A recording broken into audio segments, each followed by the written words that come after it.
E aí, moçada, tudo bem? Pessoal, sejam bem-vindos a mais uma aula com o professor Leandro, uma aulinha de física do segundo ano. Hoje nós vamos falar sobre um assunto bem tranquilinho. Só vou abordar nessa aula a parte teórica, tudo bem? Que é a parte de processos de propagação do calor. É uma aula muito gostosa de dar no regime presencial, né? Porque envolve bastante discussões. E é uma aulinha bem teórica, né? Então, quando a gente foge da matemática aqui, vamos falar a verdade, né? Fugiu da matemática, tem muito aluno que adora isso aí, e a física torna-se até mais atrativa, certo? É claro que aqui não vai dar para falar de tudo que a gente fala em sala de aula geralmente, mas eu vou me esforçar ao máximo para que eu possa passar para vocês bem certinho todos os conceitos, pelo menos o mínimo dos conceitos necessários, tudo bem? Então, processos de propagação ou de transmissão do calor vai depender de cada um dos autores, tá? Bom, então é o seguinte, pessoal. A gente viu que o calor é uma forma de energia e que essa energia é uma energia em trânsito, né? Portanto, a troca de calor é um processo espontâneo e que é transferido entre dois corpos ou duas regiões de um mesmo corpo quando há uma diferença de temperatura entre eles. Então, se aqui eu tenho o corpo A e o corpo B, supondo que ambos tenham cada um a sua temperatura e considerando a temperatura inicial do corpo A maior que a temperatura inicial do corpo B, então o que vai acontecer? O corpo A vai doar calor para o corpo B, como nós já vimos isso. Ou seja, é um processo espontâneo e existe um sentido para essas trocas de calor, né? Sempre conforme a setinha está indicando aqui, ó. Não esqueçam disso, tá? É um detalhezinho mínimo, mas muito importante. Sempre do corpo de maior temperatura para o corpo de menor temperatura. Então, o calor é uma forma de energia. E nós vamos ver agora, né, como que isso, né, como que essa energia será transferida entre esses dois corpos ou entre essas duas regiões, tá certo? Como já foi falado aqui, além disso, sabemos que o calor flui do corpo ou região de maior temperatura sempre para o de menor temperatura de maneira espontânea. Não se esqueçam disso, tá? Bom, na natureza, dependendo do meio por onde o calor se propague, quando eu falo em meio, eu quero dizer o seguinte, que esse meio ele pode ser um meio sólido, líquido, gasoso ou inclusive até o próprio vácuo, que é a ausência de matéria, né? É a ausência do meio. Então, na verdade, a forma como o calor vai se propagar vai depender exclusivamente do meio em que você estiver trabalhando, tá? Então, o calor pode ser transferido ou propagado, tanto faz, né? De três maneiras diferentes. Vamos lá. O calor pode se propagar por condução. Quando que o calor vai se propagar por condução? Nós vamos ver ali para frente que a condução é o processo de propagação nos meios sólidos, tá? Não vou entrar em detalhes agora aqui, mas ali para frente a gente vai destrinchar melhor essas questões. Ele pode se propagar por convecção. Convecção é quando nós estivermos trabalhando com a propagação do calor nos fluidos, tá? Nos fluidos. O que são fluidos? São todos os líquidos e todos os gases. Então, falar meio fluido é a mesma coisa que generalizar para todos os líquidos e todos os gases. Nesse caso, é a convecção. E por último, a irradiação ou radiação térmica. Gente, eu tenho irradiação nos meios sólidos, eu tenho radiação nos meios líquidos, tenho radiação nos meios gasosos, obviamente, e também no vácuo. Então, observe o seguinte aqui, gente. Se nós fôssemos comparar, e essa comparação eu faria no quadro, tá, como uma introdução. O que a condução e a convecção têm em comum? Que tanto a condução quanto a convecção dependem de um meio material para se propagarem, para que o calor se propague, né? Ou seja, a condução depende exclusivamente do meio sólido e a convecção depende exclusivamente dos líquidos e dos gases. Ou seja, se a condução e a convecção dependem de um meio, o que a condução e a convecção vão ter em comum? Que tanto a condução quanto a convecção, atenção que eu vou falar agora, não se propagam no vácuo. Portanto, nós vamos ver que a irradiação vai ser o único meio de propagação que vai ocorrer no vácuo.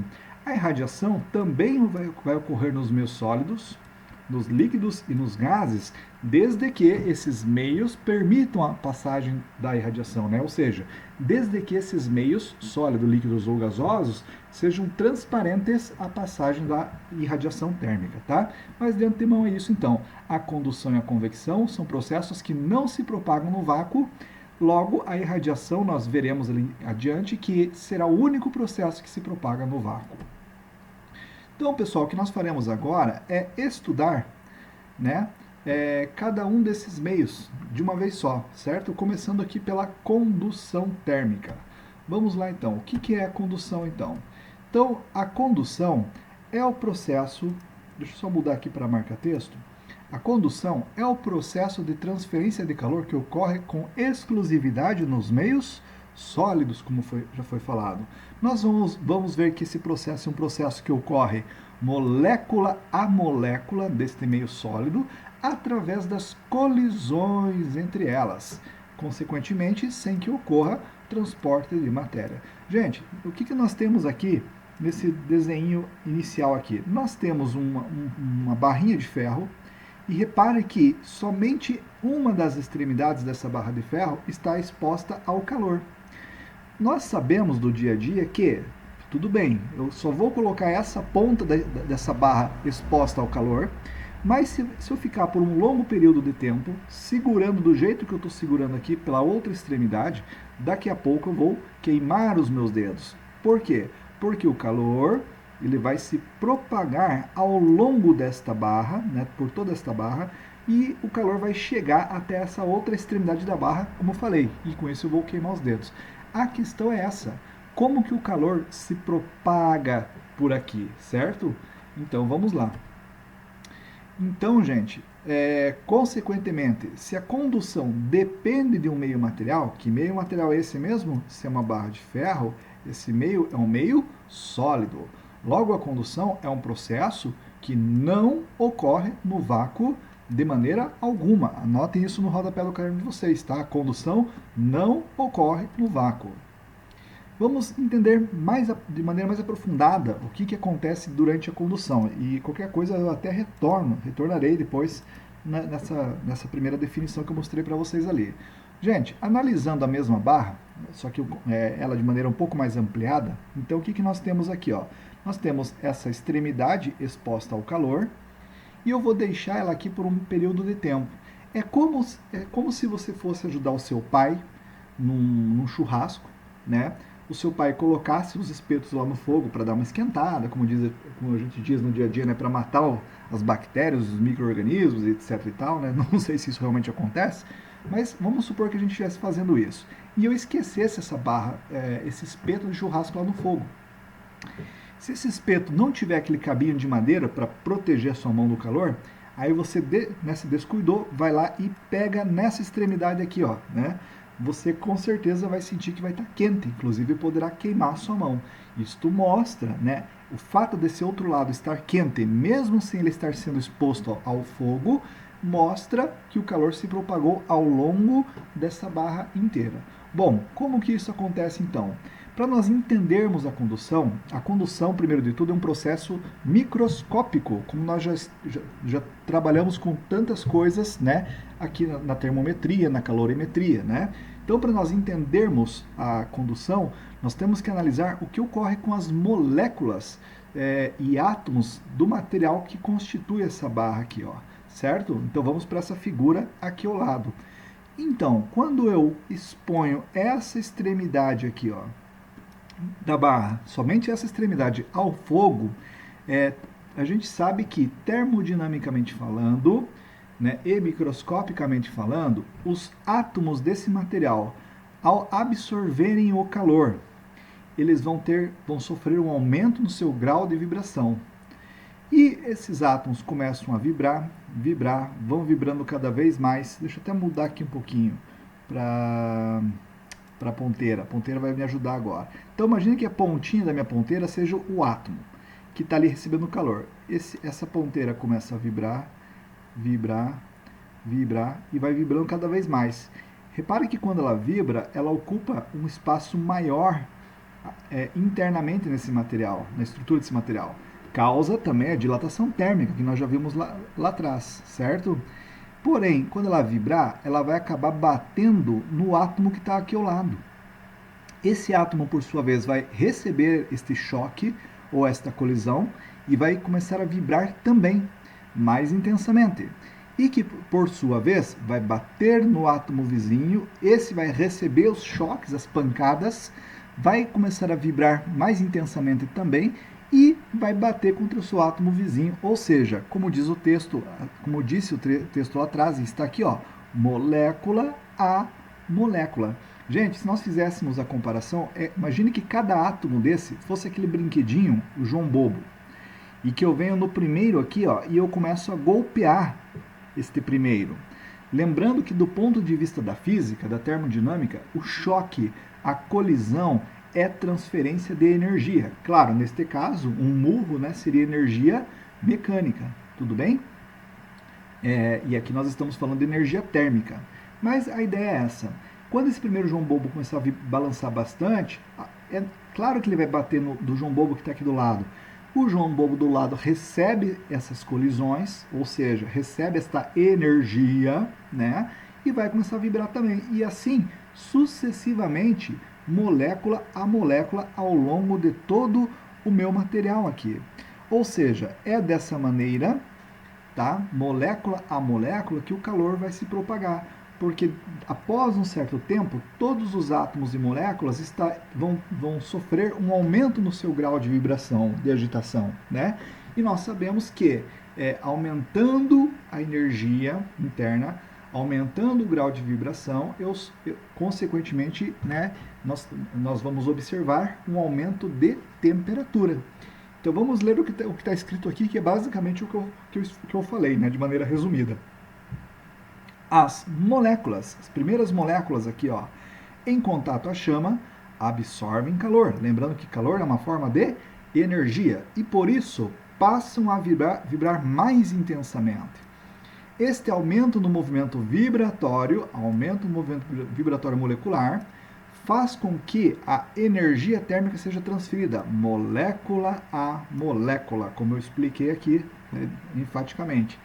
Consequentemente, se nós só observamos aumento no grau de vibração, molécula a molécula, e nós não observamos deslocamento da molécula, essas moléculas elas não saem da posição da coordenada que elas ocupam na estrutura cristalina desse material. Então, nós não observamos na condução, atenção que eu vou falar agora, nós não observamos transporte de matéria. Na condução, não há transporte de matéria. Essa questão do transporte de matéria, gente, não vamos tentar entender ela muito a fundo agora. Eu acho que a questão do transporte de matéria, ele vai ficar mais claro para vocês na convecção.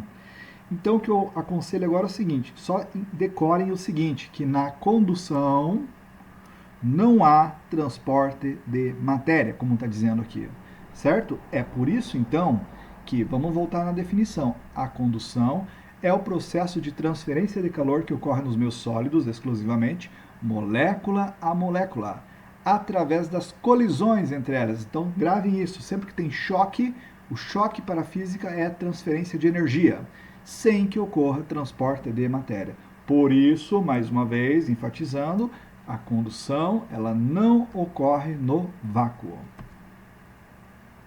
Um outro exemplo de condução que vale a pena falar é quando, por exemplo, alguém esquece uma colher dentro da panela. Né? Tua mãe fez lá uma sopa, por exemplo, alguém esqueceu a colher dentro, ou a concha dentro da sopa, ela também não tem aquele cabinho de madeira ou de plástico para proteção, né, como isolante térmico.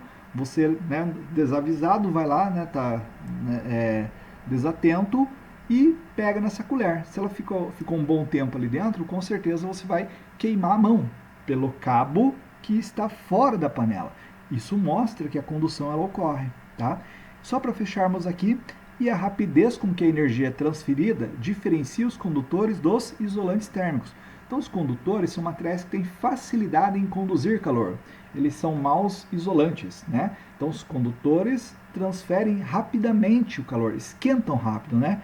Uma barra de metal, com certeza exposta ao fogo, como está mostrando o desenho aqui, né? Num instante, ela estará toda quente. Se eu colocasse um material isolante térmico, lógico, a um longo tempo, com certeza esse material isolante ia esquentar também, mas ele demora mais para esquentar. Então isso mostra que esse isolante, na verdade, ele é um mau condutor. Então os condutores são maus isolantes térmicos, os isolantes térmicos são maus condutores térmicos. Pessoal, vamos falar agora da convecção, tá? Então, como nós já vimos lá no início, se a condução é o processo de propagação do calor que ocorre nos meios sólidos, a convecção, como o desenho já está mostrando aqui, é o processo de propagação que ocorre nos meios líquidos e gasosos, ou seja, nos fluidos. Embora seja para líquidos e gases, né, a convecção seja para líquidos e gases, é mais fácil falar fluido, eu vou explicar, né, com a bacia de água que tem aqui. Mas entenda que tudo que eu falar sobre a água, se fosse um meio gasoso e não um meio líquido, tá? Seria a mesma explicação, tá? Então vamos lá. A convecção é o processo de transmissão do calor nos fluidos, líquidos e gases.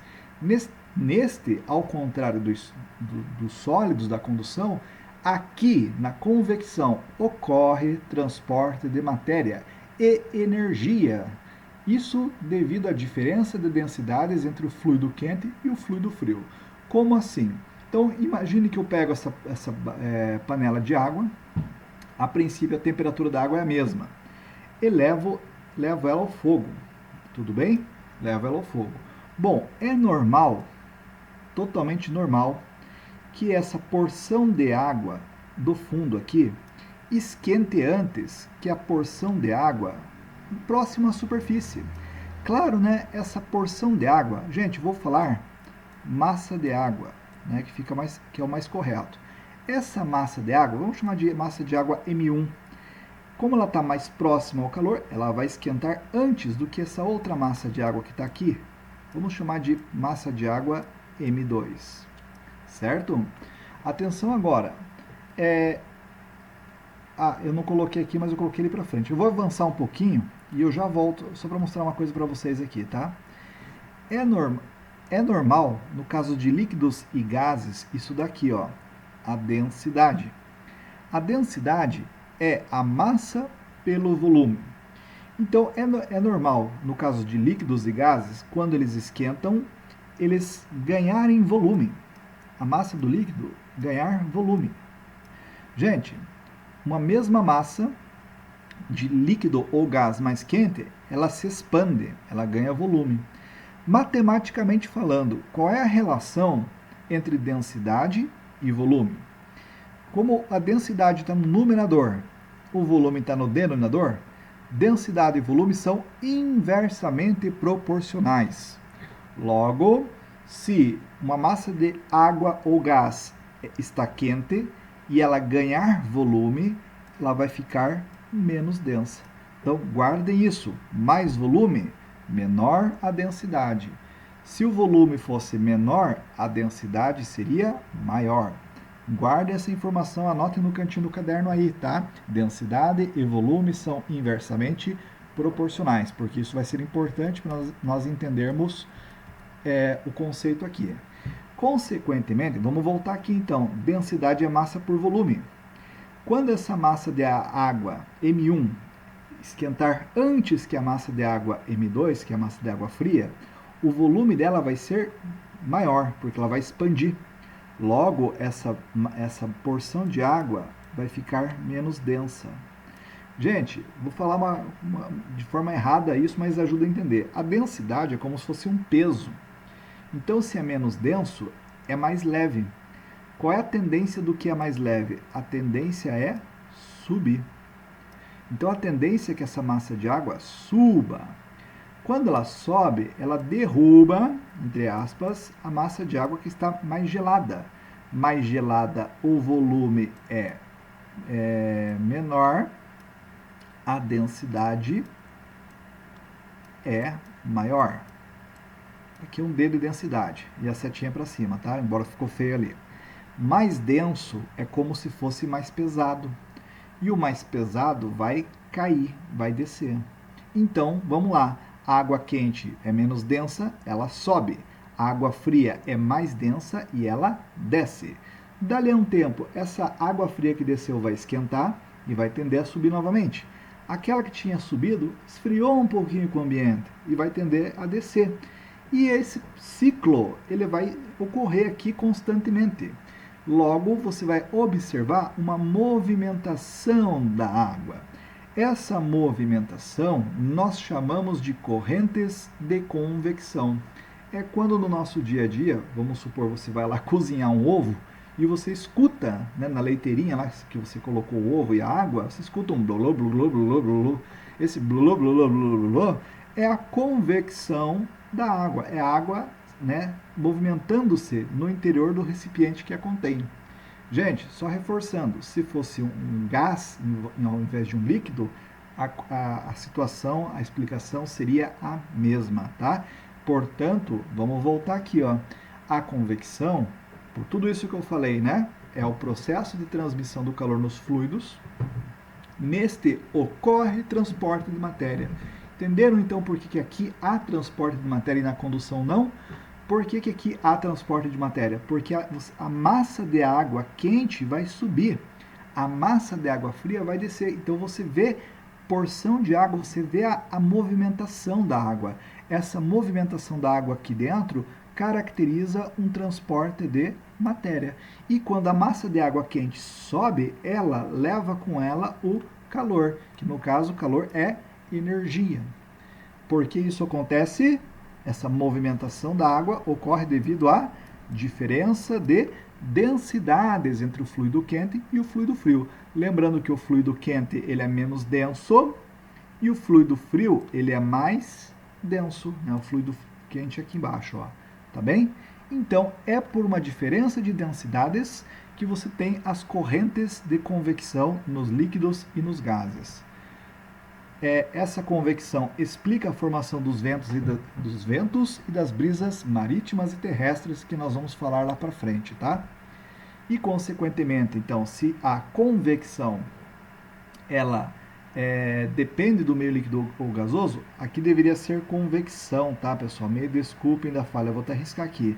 Mas anotem lá que a convecção também não se dá, ela não ocorre no vácuo. Ficou faltando ali. Eita. Então aqui eu tenho uma... ao colocarmos no fogo um recipiente contendo certa quantidade de água, a chaleirinha, né? Escapou. Internamente o calor é transferido por convecção. Como a parte inferior do líquido se aquece primeiro, a sua densidade diminui. Menos denso é mais leve, então ele tende a subir, né, como está mostrando o desenho aqui dentro, devido ao aumento de volume. E essa massa de água sobe, pois a água quente é mais leve, ou seja, menos denso que a água fria. Vamos até destacar isso. A água quente é mais leve, ou seja, menos densa que a água fria. Se é menos denso, é mais leve, ele tende a subir. Lembrem, densidade e volume são inversamente proporcionais. Por sua vez, a massa de água na parte superior, aqui, né, ou aqui, do recipiente que está mais fria e mais pesada, ou seja, mais densa, desloca-se para baixo. Então, o que está mais frio é mais denso, pesa e ele cai. Assim, formam-se no interior do recipiente as correntes de convecção do líquido, facilitando o rápido aquecimento do mesmo. Então, essa corrente de convecção, né, nessa corrente de convecção, nós observamos o transporte de matéria. Portanto, mais uma vez errado meu texto aqui, a convecção, assim como a condução, não ocorrem no vácuo, tá? Não ocorre no vácuo. Me desculpe pelo erro ali. Bom, vamos falar da brisa marítima. O que é a brisa marítima, gente? A brisa marítima, assim como a brisa terrestre, que eu vou falar no próximo slide, é um fenômeno que ocorre com exclusividade no litoral, na praia, tá? Então, primeiro de tudo, a brisa marítima, estão vendo que está de dia aqui? A brisa marítima é um fenômeno que ocorre durante o dia. Os raios solares aquecem mais intensamente a terra que a água do mar. Então, no caso, a areia, pessoal, ela é condutor térmico em relação à água do mar. Nós já discutimos isso lá em calor específico, né? A areia, ela tem baixo calor específico, caracterizando a areia como condutor. Ser condutor significa o quê? Que esquenta muito fácil. Então, com o sol, a areia esquenta num instante. Já a água não, a água é isolante, ela tem alto calor específico, ela demora a esquentar. Essa areia, ao aquecer, ela vai aquecer o ar sobre a areia. Esse ar sobre a areia tende a subir, porque o ar fica mais quente, ele fica menos denso, ele fica mais leve. Quando esse ar sobe para a atmosfera, ele cria aqui uma região de vácuo. Essa região de vácuo a gente chama de região de baixa pressão. Consequentemente, ele acaba sugando automaticamente o ar que está sobre o mar. É como se fosse um aspirador de pó gigante e invisível, né? Que ele vai sugar o ar que está sobre o mar, originando então a brisa marítima. Por isso o nome brisa marítima, porque é uma brisa que vem do mar para a terra. Ela ocorre durante o dia devido ao fácil aquecimento da areia, né? Da terra em si, certo? Então é aquele ventinho que você está lá na praia, né, durante o dia, seja de manhã, seja de tarde, e note que esse vento ele sopra numa única direção, do mar para a terra, né, que joga lá o guarda-sol longe, etc e tal, certo? Esse vento ele é chamado de brisa marítima e ocorre durante o dia. Assim, o ar aquecido sobre a terra sobe formando uma região de baixa pressão, como foi falado ali, sobre a terra, que aspira o ar que está sobre o mar.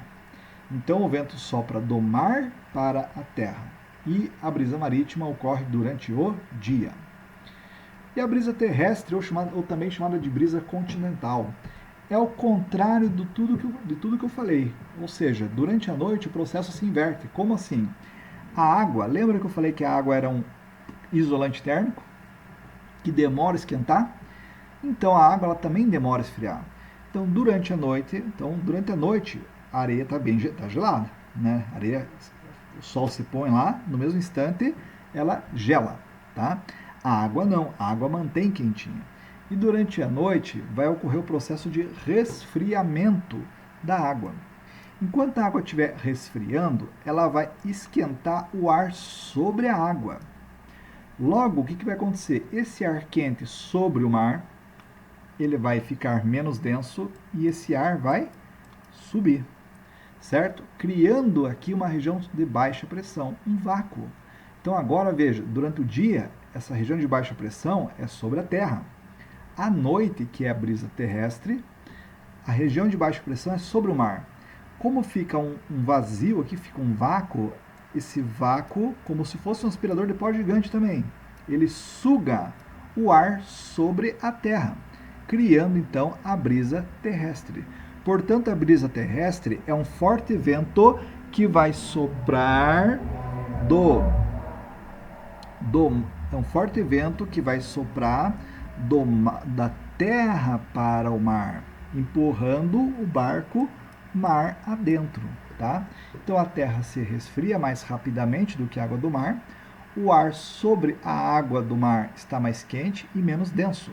Desta forma, o ar aquecido sobre a água sobe, formando uma região de baixa pressão que aspira o ar sobre a terra. Então, à noite, repare que a direção do vento muda. De dia, o vento está puxando para a terra. À noite, o vento está empurrando mar adentro, que é a brisa terrestre.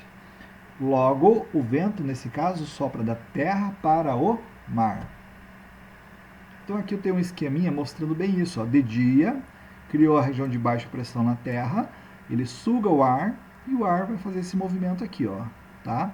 À noite é o contrário. À noite é o ar sobre o mar que está quente, o ar vai subir, sugando, né, o ar da terra para o mar. Então, durante o dia, brisa marítima, durante a noite, brisa terrestre. A convecção na geladeira. Na geladeira também, gente, é interessante da gente analisar. aqui nós só vamos analisar os modelos, a maioria dos modelos são assim, né?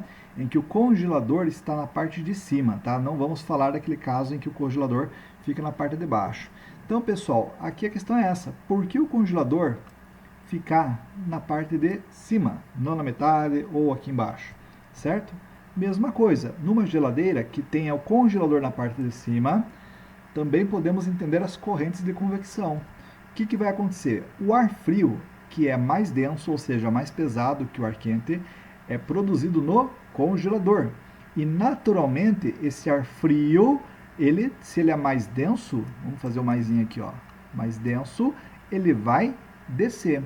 Ao descer, ele vai refrigerar, ele vai gelar todos os alimentos que estão aqui dentro. Então, numa geladeira, repare na sua casa, né? Se a tua geladeira for desse modelo, como é a maioria dos modelos, tá?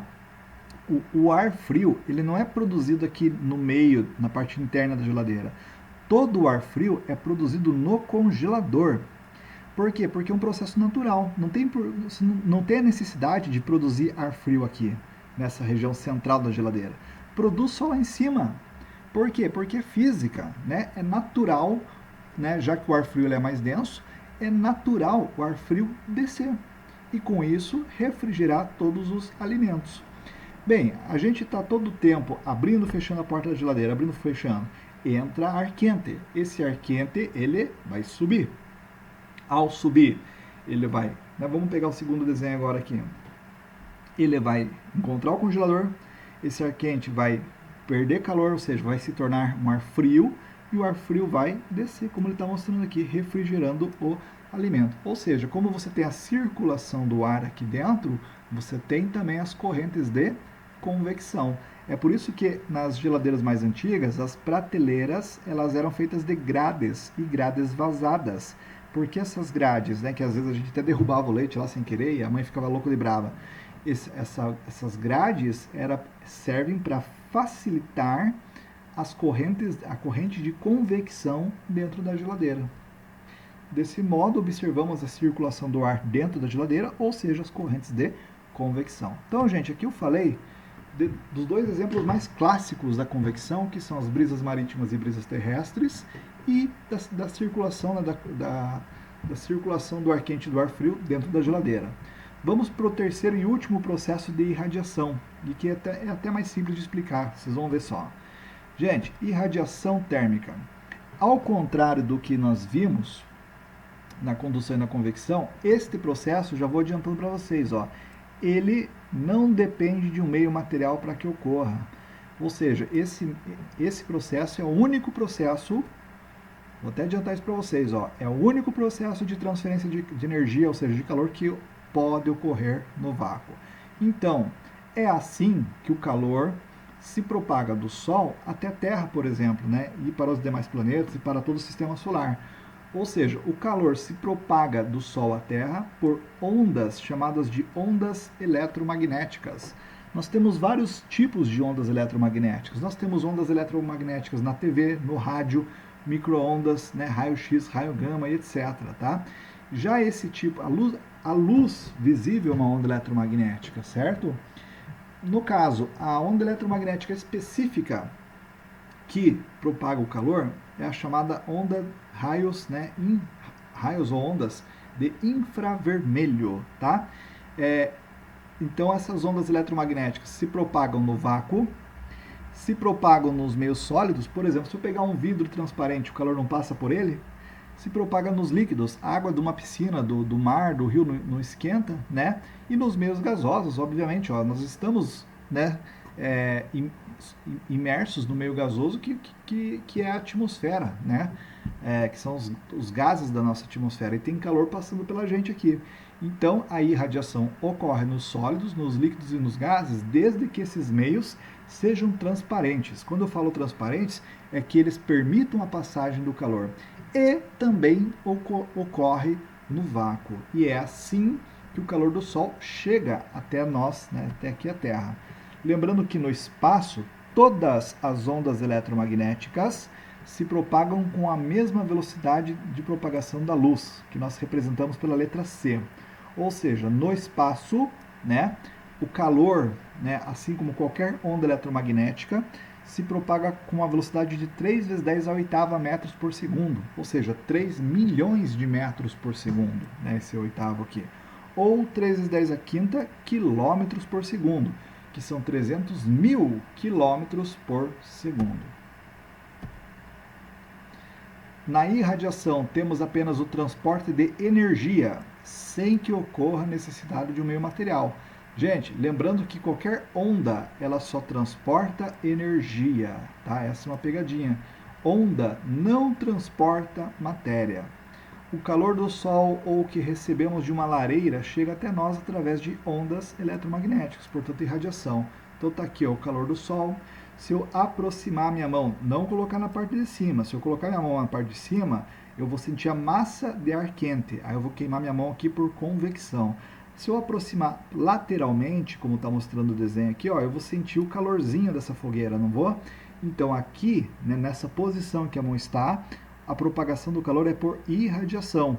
Se eu tiver um ferro de passar roupa quente e eu aproximar na parte de baixo, como está mostrando, né, com a mesma posição que o desenho está mostrando aqui, ó, eu vou sentir a radiação térmica também, tá?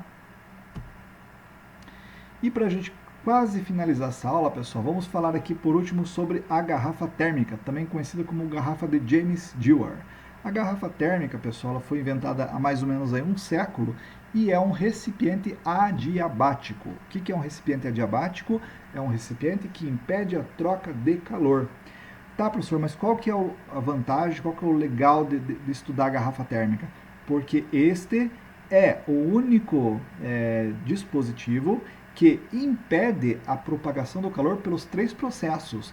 Ao mesmo tempo, ela impede a condução, a convecção e a irradiação, que é o que nós vamos ver agora. Só que quando eu falo na garrafa térmica, eu não estou falando da garrafa aqui de fora, que é o que a gente vê. Ah, eu vou comprar uma azulzinha, uma pretinha, uma vermelhinha, né, porque combina com a toalha da cozinha. Não. A garrafa térmica, eu gostei muito desse desenho por causa disso, ó. Não sei se vocês sabiam, mas dentro da tua garrafa térmica, que a gente julga essa aqui por fora, tem uma segunda garrafa. E é dessa segunda garrafa aqui, ó, que fica internamente que eu estou falando. Essa é a garrafa térmica de fato, que é a garrafa de James Dewar, tá? Eu sempre pergunto em sala de aula assim, se vocês já tiveram a oportunidade de quebrar uma garrafa térmica. Claro que se você falar isso pro teu pai, pra tua mãe, ó, eu tive a oportunidade de quebrar uma garrafa térmica em casa, eles vão ficar bravos com vocês.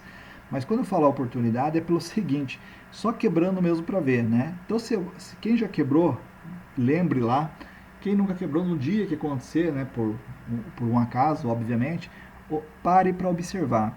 Então, eu tenho a garrafa de fora e eu estou falando da garrafa de dentro. Essa garrafa interna, ela é feita de vidro, por isso que a gente não pode bater com força, né, porque o vidro ele é frágil e quebra fácil, né? E essa garrafa de vidro, ela tem aqui, primeiramente, uma parede dupla, né? Ela tem uma parede interna dupla, que só quebrando que você observa mesmo. Para que serve essa parede interna dupla? Essa parede interna dupla, como está mostrando aqui no desenho e aqui, é que na sua fabricação, né, isso lá na fábrica, é sugado todo o ar por um biquinho que tem aqui embaixo, tá? E é feita uma região de vácuo, certo? E então, para que serve esse vácuo? Então, a parede dupla serve para se fazer o vácuo. Mas para que serve o vácuo entre as paredes duplas? Nós vimos que nem a condução e nem a convecção se propagam no vácuo. Então, olha a ideia do Dewar. Se eu tiver uma parede a vácuo, né, eu vou com isso impedir a perda de calor por condução e por convecção. Legal, né? Então, o vácuo entre a parede dupla serve para impedir a propagação do calor por condução e por convecção. Tá, mas nós vimos anteriormente ali que, mesmo sendo vácuo, ocorre a irradiação térmica, né? Como que o Dewar, né, solucionou esse problema? Para isso, ele pensou, bom, se a irradiação é uma onda eletromagnética, gente, aqui internamente é um espelho. O que acontece se você acender uma lanterna de frente para o espelho do banheiro? a luz, né? No caso aqui é uma onda térmica, mas é a mesma coisa que a luz. A luz bate no espelho e é refletida de volta para dentro da garrafa. Tentei fazer uma setinha aqui, 2 setinhas, tá? Então, na verdade, a parede interna espelhada, ela tem esse papel. Se o calor é uma onda eletromagnética, e isso ficou comprovado, né? Assim como a luz também é uma onda eletromagnética, assim como a luz, ao encontrar uma superfície refletora, no caso um espelho, ela bate e volta, né? Ela bate e reflete. O calor é a mesma coisa. O calor vai tentar escapar por irradiação, vai encontrar a parede espelhada, bate e volta, bate e reflete.